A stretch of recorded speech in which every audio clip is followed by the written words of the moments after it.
Bien, bonjour. Aujourd'hui, nous allons réaliser un travail sur les encres dans une même page avec des divs sous-identifiants. La page HTML se trouve devant vous.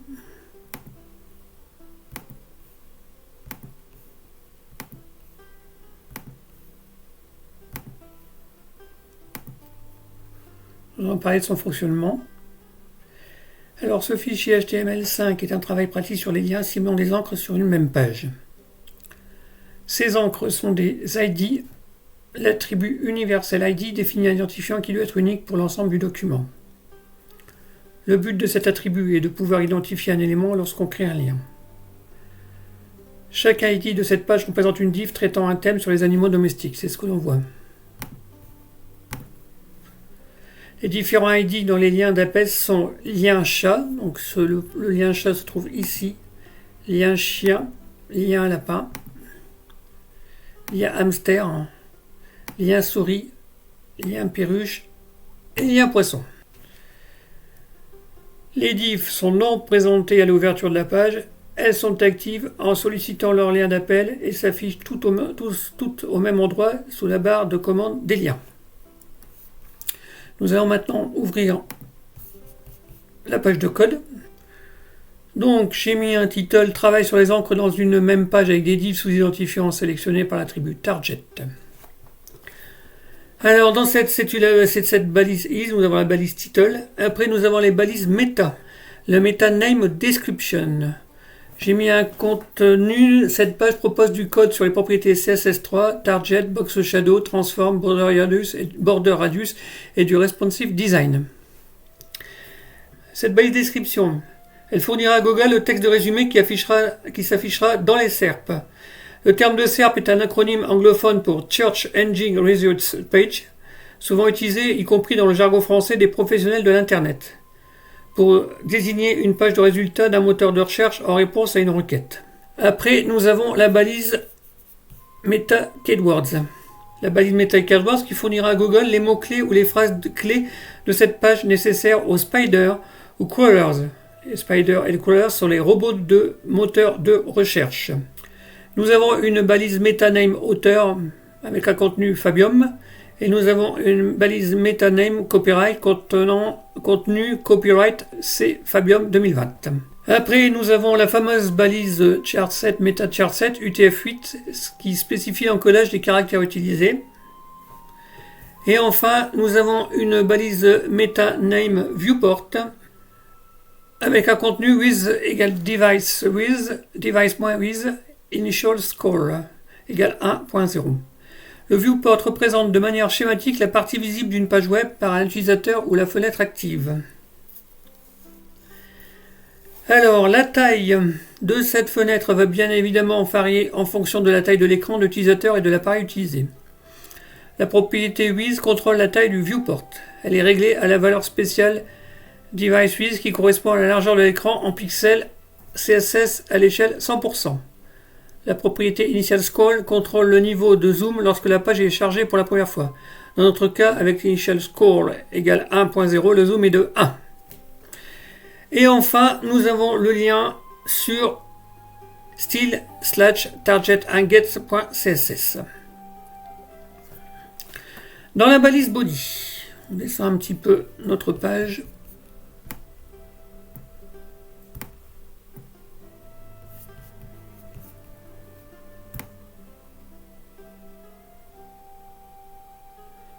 Nous avons un enfant, une div classe conteneur, une première div qui va contenir toute la page, c'est le conteneur.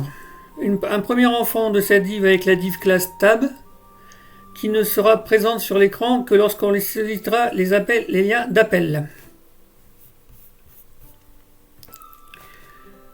Après, nous avons dans cette div classe tab, nous avons un paragraphe P avec une classe entourlire.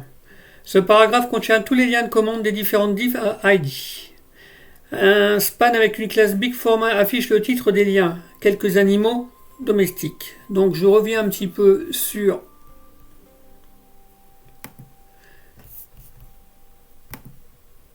la page. Donc la div conteneur, c'est donc la div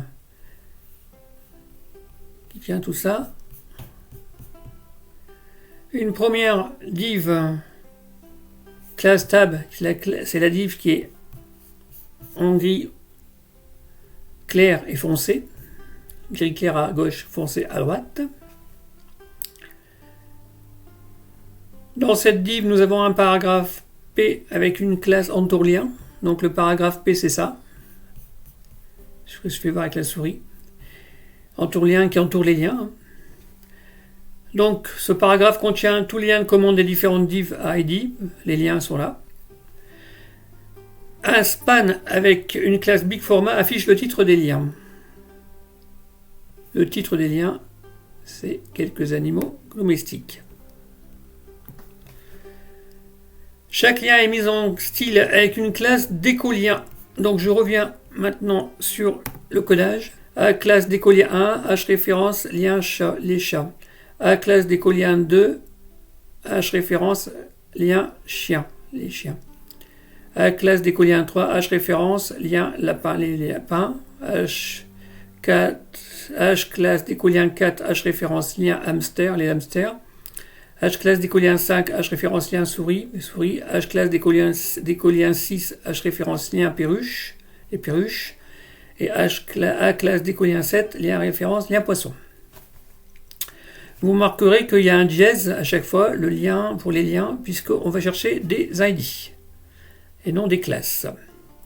Nous avons une span, une balise span, avec une classe texte con. Choisissez un type d'animal qui est juste marqué sous le panneau, qui est juste ici. Choisissez un type d'animal.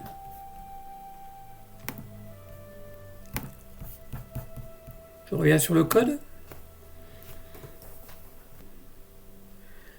Alors, chaque div avec un identifiant possède un titre H3.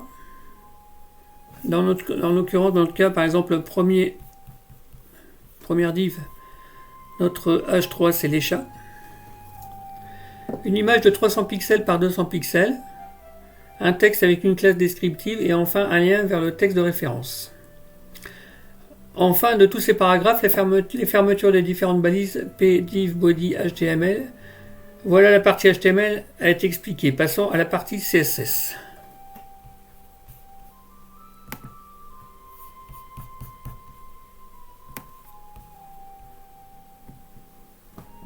Donc la partie CSS. Pour la partie body, nous avons un background utilisant la propriété Liner Gradients avec ses préfixes vendeurs qui sont WebKit, Moz, Opera et O comme Opera. WebKit pour le moteur WebKit qui correspond au navigateur Chrome, Safari et Android. Moz pour le moteur Gecko, Mozilla et O pour le moteur Opera. Et enfin la syntaxe classique sans préfixe vendeur, la dernière syntaxe qui se trouve ici. Background et un gradients. Alors cette manière d'opérer est recommandée par le W3C depuis CSS 2.1 et est valable pour les versions suivantes. Cela n'affecte que certaines propriétés CSS. Une taille de 100%, cela permet de ne pas avoir de dégradé par couche sur la hauteur de la page. On a des déclarations de police globales dans toute la page avec la propriété Font Family. Cette propriété peut contenir plusieurs noms de police en tant que système de secours. Si le navigateur ne prend pas en compte la première police, il essaie la police suivante, deux familles de police family name, Times News Roman et Times, et une famille de police générique, shérif. Nous passons maintenant à la classe conteneur.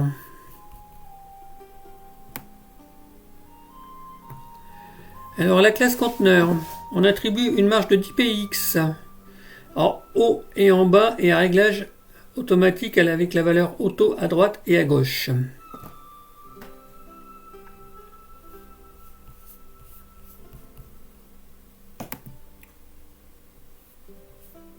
l'IPX en haut et une marge automatique à gauche et à droite. Vous voyez qu'à gauche, il y a le même écart là que là.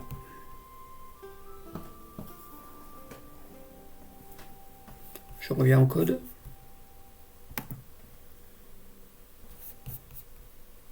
Pardon, je me suis trompé de fenêtre.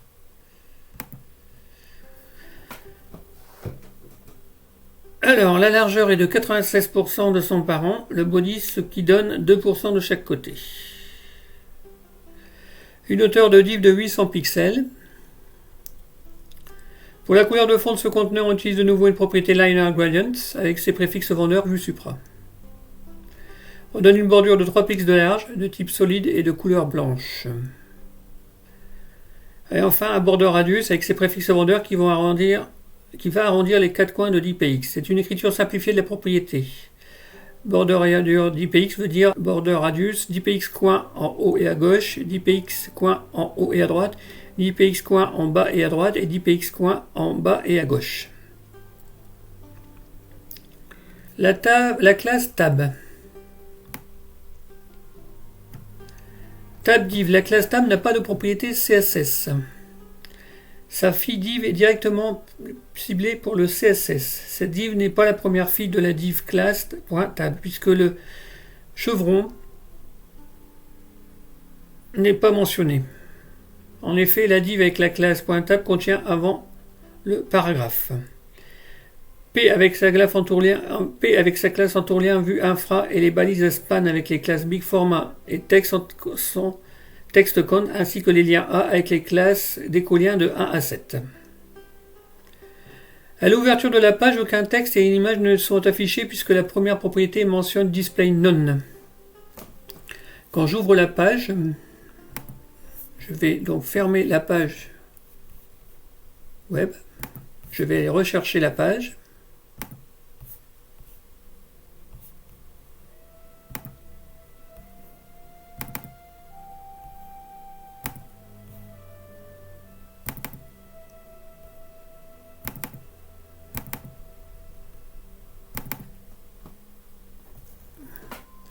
Vous voyez que la page, si on ne sollicite pas les liens, il n'y a rien de mentionné.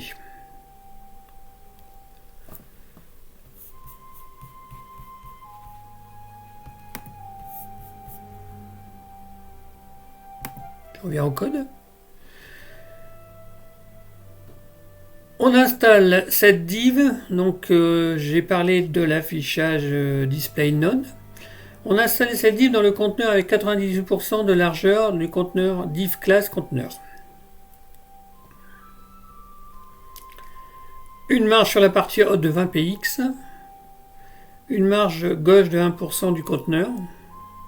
Une hauteur de 640 px. Et un overflow automatique sur l'axe des Y. Lorsque la grandeur du texte dépasse la taille de 640 px de haut, un slider se place automatiquement sur la droite, permettant d'aller chercher toute la partie écrite. Une taille de police de 1,2.m est enfin une police déclarée différente de celle du body pour cette partie de texte. Je reviens sur la page web. Si j'affiche le chat, le texte est plus grand que le conteneur, donc il y a automatiquement l'overflow sur l'axe des X propose un slider qui permet d'aller chercher tout le texte. Cela fonctionne à peu près sur tous les liens puisque chaque texte est supérieur au conteneur.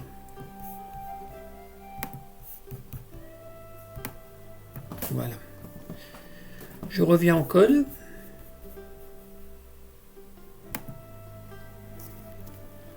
Et je descends un petit peu le curseur pour voir le fameux paragraphe avec sa classe en tourlien.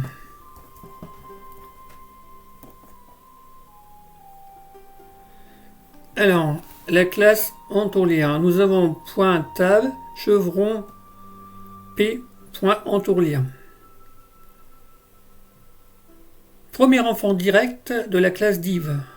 Il reçoit le combinateur chevron pour indiquer cette spécificité au premier paragraphe qui reçoit la classe entourlien. Il a une marge automatique droite et gauche et une marge de 10 px en haut et en bas. Le background est un liner gradient avec ses préfixes vendeurs, contrairement aux autres liner gradients vus plus haut. En mentionnant le background to left de droite vers la gauche, la couleur tirant vers le violet est la dernière et la couleur tirant vers le bleu est la première, contrairement à la position des couleurs dans la propriété. Oui, vous avez to left. Tout à l'heure, nous avions un background, un liner gradient to right. Si je reprends le body.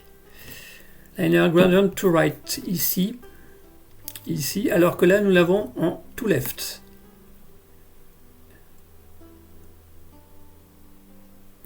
Donc, si on prend la page, nous avons le violet qui est à droite et le bleu qui est à gauche. Alors que dans la définition to left, ça veut dire le violet est en première position et le bleu en deuxième position. C'est inversé par rapport aux couleurs sur l'écran.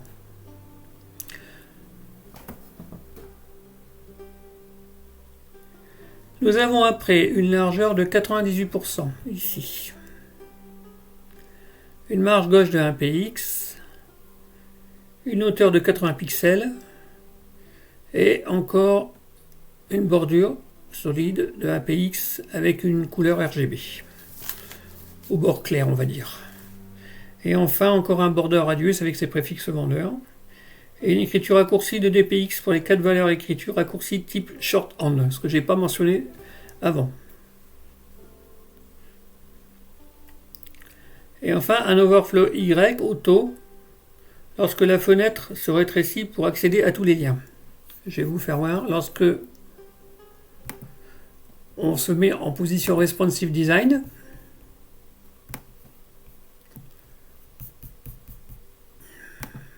vous voyez que la fenêtre, si elle se rétrécit, ça, nous sommes en position smartphone. Nous avons donc aussi un slider qui permet d'aller chercher les liens. Voilà.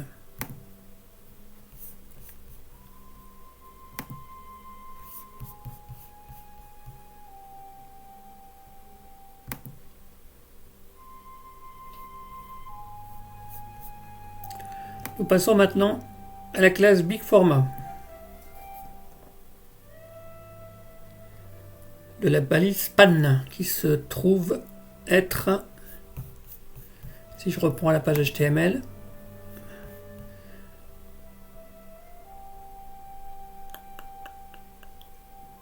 juste après Entourlien, qui reprend le titre Quelques animaux domestiques. Donc en réalité, la balise Big Format, c'est en gros ce qui donne quelques animaux domestiques avec les couleurs blanches et la taille de la police. Donc on va regarder un petit peu ce qui est mentionné dans ce code. Je repasse sur la feuille CSS. Alors la classe Big Format de la balise PAN. Une balise PAN avec une classe Big Format pour le titre Quelques animaux domestiques. La taille de la police en EM est de 1,7, donc c'est 1 fois 0,7 la taille normale de la police. Alors un EM en typographie, c'est l'abréviation anglaise pour quadrata. C'est unité de mesure de longueur des espaces.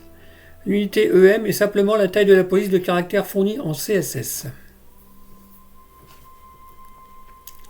Après, nous avons un style de police italique. Nous avons une marge gauche de 1% et nous avons une couleur blanche. Après, nous passons à la classe TextCon de la balise PAN. Vous sur la page. C'est-à-dire que c'est juste le petit paragraphe, enfin c'est une balise PAN qui mentionne choisissez un type d'animal.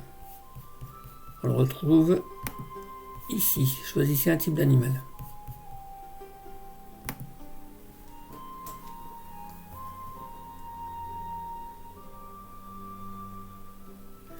Donc là nous avons une marge gauche, on l'a écarté un petit peu du bord. Une marge gauche de 5%, une taille de police de 1,2 EM,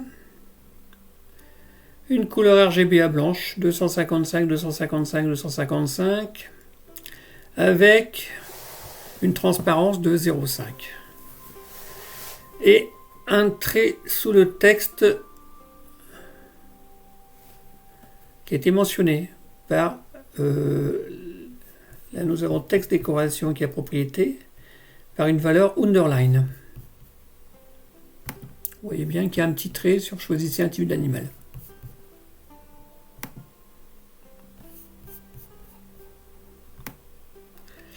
Alors, décollien, décollien 1, point décollien 2, point décollien 3, point décollien 4, point décollien 5, 6 et 7. On appelle ça des sélecteurs multiples, ayant toutes les mêmes propriétés. Les sélecteurs A sont par principe des affichages en ligne, inline, et utilisent juste leur taille par défaut. Afin de délimiter une largeur de 180 pixels et une hauteur de 25 pixels, on affiche l'affichage sous forme de inline block pour que ces propriétés soient acceptées. On aligne le texte au centre. La marge extérieure haute est de 10 px et marge droite de 3 px. La marge inférieure entre le bord gauche et le bord droite et le texte est de 10 px. On enlève à chaque lien la barre bleue du bas en ne mettant pas de décoration au texte. Text decoration none. On place une taille de police de 1,3 EM, une couleur RGB presque blanche. Pour réaliser du border radius de 10 px pour chaque coin, on définit un bord solide blanc de 1 px. Les propriétés border radius sont leurs préfixes vendeurs. La définition des 4 arrondis est en shorthand de 10 px pour les 4 coins, ce qu'on a vu supra. Maintenant la propriété box de shadow. Première valeur 3 px. Au déplacement ou projection horizontale de l'ombre par rapport au texte. En passant une valeur positive, l'ombre est projetée à droite du texte. En passant une valeur négative, l'ombre est projetée à gauche de celui-ci. Deuxième valeur, 3px. Au déplacement vertical de l'ombre par rapport au texte. En passant une valeur positive, l'ombre est projetée sous le texte. En passant une valeur négative, l'ombre est projetée au-dessus du texte. Troisième valeur, 2px, définie au rayon de flou de l'ombre. Un flou gaussien est utilisé ici. Plus la valeur est grande, plus l'ombre serait étendue et floue. Cette valeur est facultative. Et enfin, la quatrième valeur qui donne la couleur de l'ombre. On va ici pouvoir passer toutes les valeurs de couleur en différents formats. Là, nous l'avons mis en format RGB. Enfin, la propriété transforme en jouant une rotation de l'objet sur l'axe Y de moins 30 degrés et d'une rotation de l'objet sur l'axe X de 25 degrés avec ses préfixes vendeurs. Donc je reviens un petit peu sur tous ces décolliens. Vous voyez que la propriété transform a modifié le lien. Il est donc sur les... Ici nous avons un arrondi plus un lien penché avec un angle.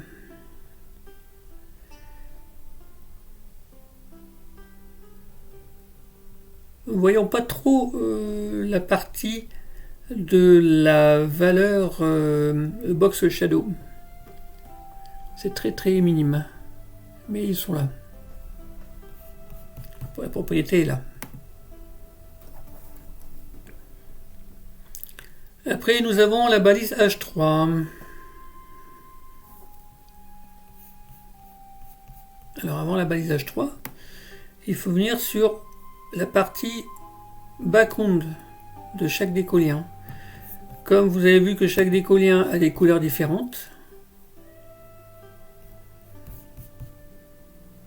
toutes les autres propriétés communes, je les ai fait en sélecteur multiple, et le background, j'ai mis pour chaque classe décollien à décollien 1 à décollien 7.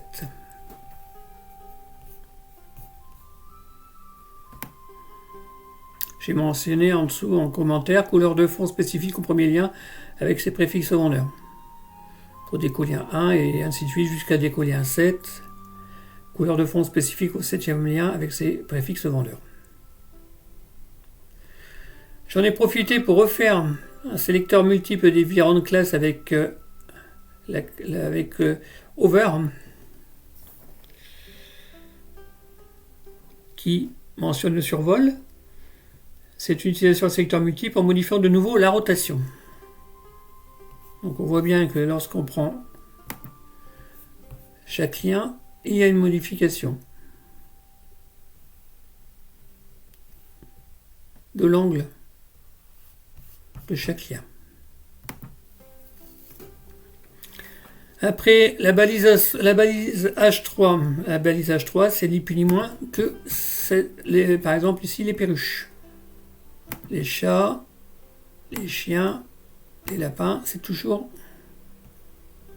les chiens, les hamsters, les souris, les chiens. C'est la fameuse balise H3 qui mentionne l'animal concerné. Couleur blanche, marque gauche de 2%, font style italique, font size 1,5 em et un texte shadow expliqué supra. On a vu tout à l'heure. Les commentaires reprennent la fonction texte shadow. Alors après, nous avons tab div image. Tab div image. Ça concerne l'image qui se trouve dans la div, où il y a le texte. C'est-à-dire cette partie-là.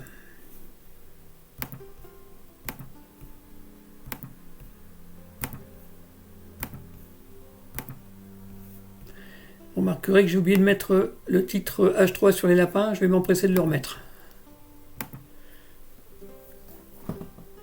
Alors, on reprend le code.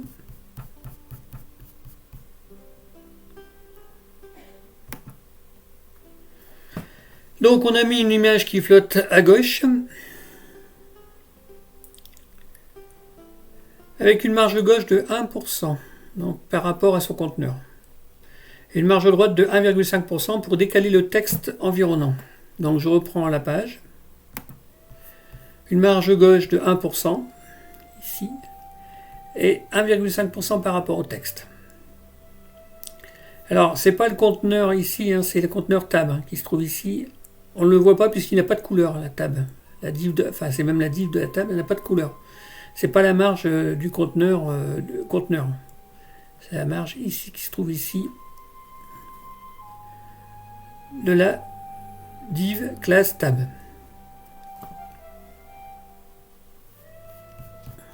Je reviens sur le code. Nous avons donc une bordure de 7px Groove Right. C'est un style cadre gravé. Vous voyez, ça fait ce qui donne cette bordure groove qui se trouve là.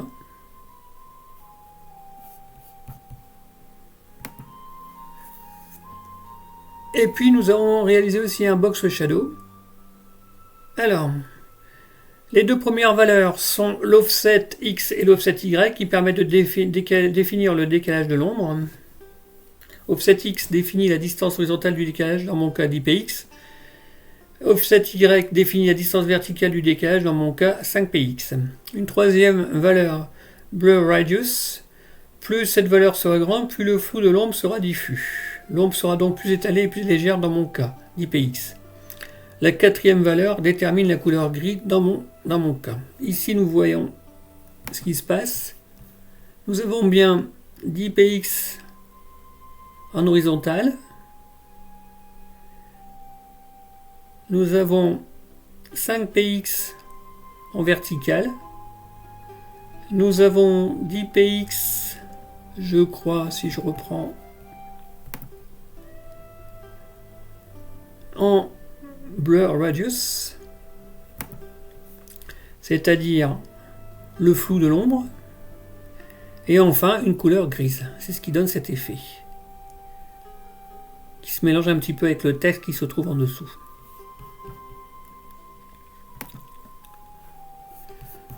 Et là, nous arrivons à la balise la plus importante, le point tab div target. C'est grâce à cette propriété display block que les divs contenant du texte vont pouvoir s'afficher et remplacer les divs présentes à l'instant T-1. Target est un sélecteur de pseudo-classe dynamique. J'ai d'ailleurs mis un commentaire à ce sujet. Après, nous avons p.descriptif first letter. Donc, first letter est un sélecteur de pseudo-éléments. Il sélectionne la première lettre du paragraphe. Dans notre cas, il a une couleur blanche. Il se trouve ici.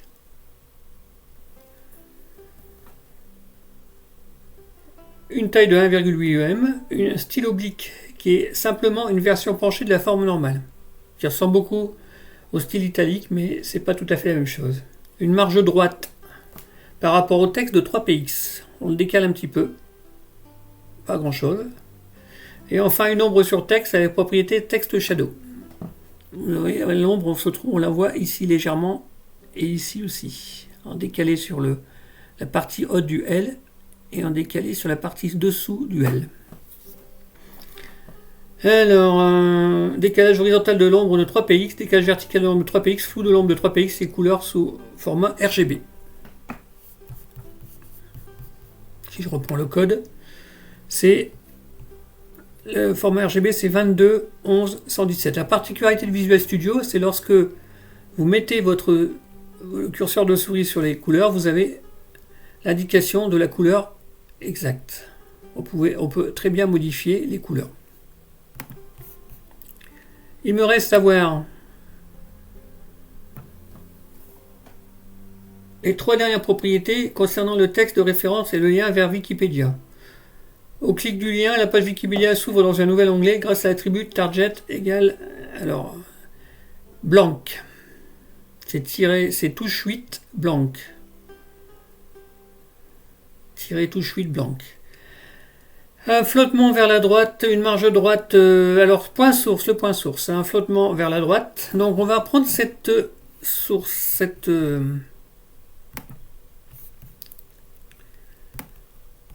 voilà, nous y sommes.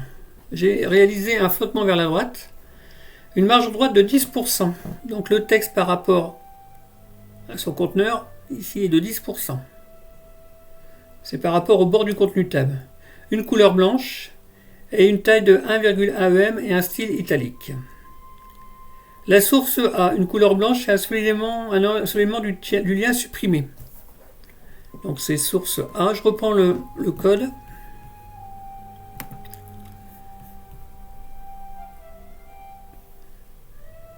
Lien de contour blanche, enlèvement du soulignement inférieur du lien avec la propriété texte décoration.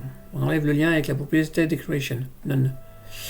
Et enfin, on a réalisé un point source A égale over, font style normal.